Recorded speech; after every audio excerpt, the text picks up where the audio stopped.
Selamat siang ayah bunda di seluruh Indonesia. Perkenalkan, saya Nia, psikolog anak.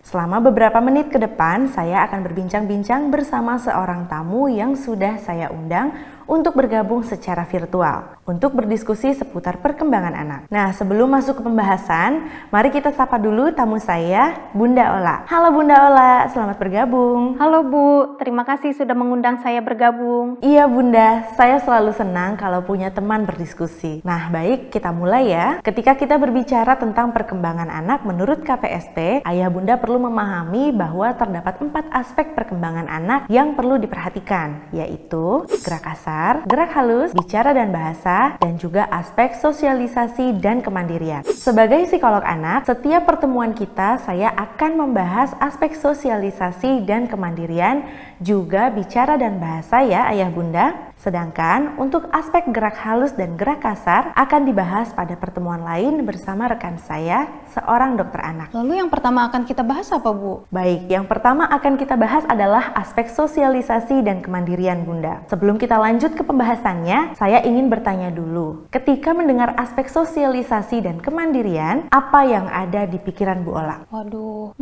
apa ya? Mungkin ini kali ya Bu, cara bersosialisasi dan melakukan apa-apa sendiri ya Bu? Iya, kurang lebih begitu ya bunda. Jadi pada aspek ini kita akan membahas perkembangan kemampuan anak berinteraksi di lingkungan sosialnya dan juga kemampuan melakukan sesuatu atau mengambil keputusan sendiri tanpa bantuan orang dewasa. Kemampuan ini begitu pula dengan kemampuan lainnya akan meningkat seiring bertambahnya usia anak dan stimulasi yang ia dapatkan. Ya intinya semakin dilatih semakin baik bunda. Anak bunda Ola usianya udah berapa nih bunda? 40 bulan Bu. Kenapa memangnya Bu? Kalau begitu saya akan membahas perkembangannya berdasarkan usia anak bunda ya. Yang dekat dari 40 bulan adalah 42 bulan. Di usia 42 bulan salah satu kemampuan yang diharapkan sudah dapat dilakukan anak terkait kemandiriannya adalah anak sudah mampu mengenakan sepatunya sendiri. Sepatu yang seperti apa Bu? Sepatu apa saja bunda? Intinya ketika anak berusia 42 bulan ia diharapkan sudah mampu melakukan pakai sepatu sendiri, tidak lagi dibantu atau dipakaikan oleh orang dewasa.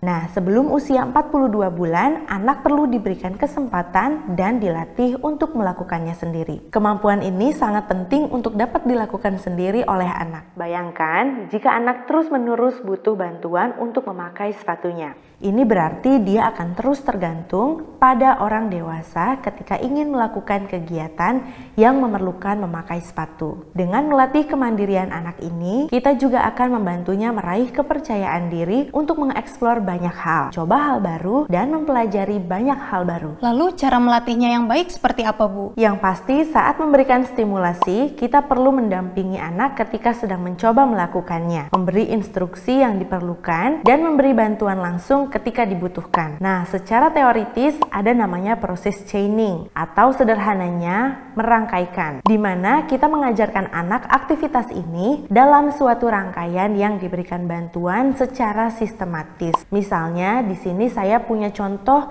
pelaksanaan backward chaining, yaitu rangkaian mundur di mana anak dibantu keseluruhan kegiatannya kecuali aktivitas terakhir yang dia harus kerjakan sendiri. Untuk jelasnya, kita akan lihat pada contoh video berikut ya. Sekarang saatnya pakai sepatu. Ya.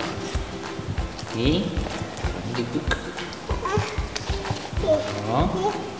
Terus ininya tarik. Ya, dorong ke depan kakinya. Ya. Oke. Sekarang ditutup sepatunya ini.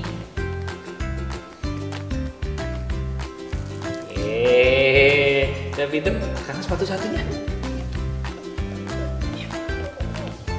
Dulu. Tekan. Tarik.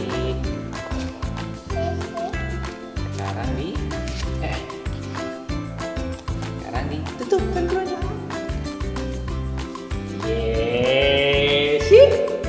Bagus kan? Bagus. Dapat dilihat dengan metode backward chaining ini, Kita membagi tugas memakai sepatu dalam tahapan-tahapan kecil, di mana anak akan diminta mengerjakan tahapan akhirnya saja. Lalu kalau sudah bisa, coba lakukan tahapan sebelumnya juga, terus hingga orang tua tidak perlu membantu tahapan awalnya lagi. Nah, begitu ya ayah bunda, lakukan terus hingga anak berhasil melakukannya semua dari langkah awal. Dengan memulai dari langkah terakhir ini akan mengurangi tingkat kesulitan bagi anak. Anak akan lebih semangat mencoba karena tidak terlalu sulit baginya untuk berhasil menyelesaikan tugas. Dalam hal ini memakai sepatu. Semakin lancar, semakin meningkat juga kepercayaan dirinya untuk mencoba dari langkah yang lebih awal. Jangan lupa diberi apresiasi ya ketika anak telah berusaha melakukannya. Betul juga ya Bu, dengan anak berhasil menyelesaikan seri terakhir, anak jadi lebih semangat mengerjakannya sendiri. Dan memang penting kita bantu dulu ya Bu, biar anak mendapatkan arahan dan contohnya ya. Iya bunda. Nah, kalau diperhatikan, untuk dapat berpakaian sendiri ada beberapa kemampuan terkait gerak kasar dan gerak halus. Seperti untuk mempertahankan keseimbangan saat sedang memakai celana, berjongkok saat memakai sepatu, atau untuk melakukan hal-hal kecil tapi krusial. Seperti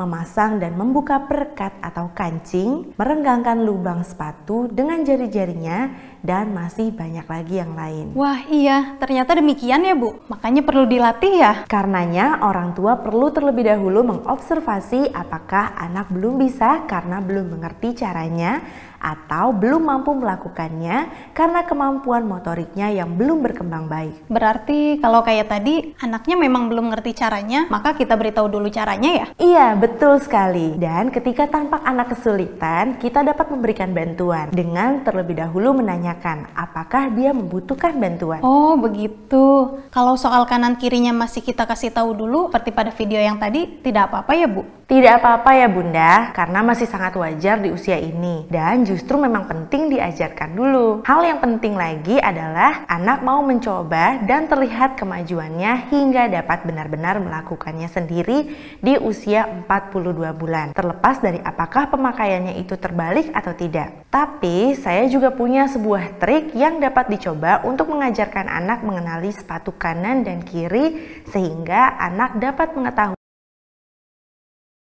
Wah, bagaimana itu Bu caranya? Nah, untuk membantu anak belajar membedakan sepatu kanan dan kiri, orang tua bisa menempelkan stiker atau gambar hewan yang dipotong di bagian tengahnya.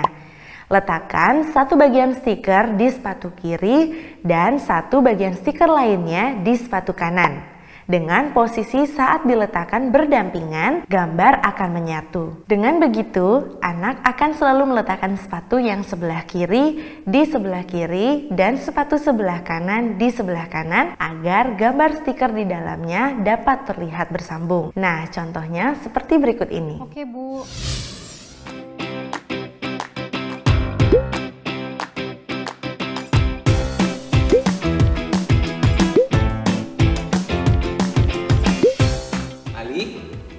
Ini sepatunya udah ditempelin gambar ikan.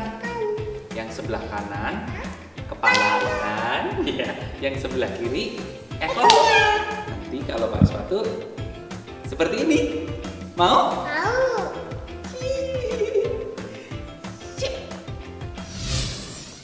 Oh begitu ya. Sederhana juga ya Bu caranya. Mau saya coba di rumah. Anak saya tuh soalnya masih suka tukar-tukar gitu kalau pakai sepatu. Iya bunda, silahkan dicoba ya di rumah. Ayah bunda yang lain juga jangan lupa memberikan stimulasi di rumah untuk meningkatkan kemandirian dan kepercayaan diri buah hatinya. Khususnya bagi yang buah hatinya memang belum bisa memakai sepatu sendiri. Selamat mencoba ya ayah bunda. Oke Bu, terima kasih. Sampai jumpa. Sampai jumpa.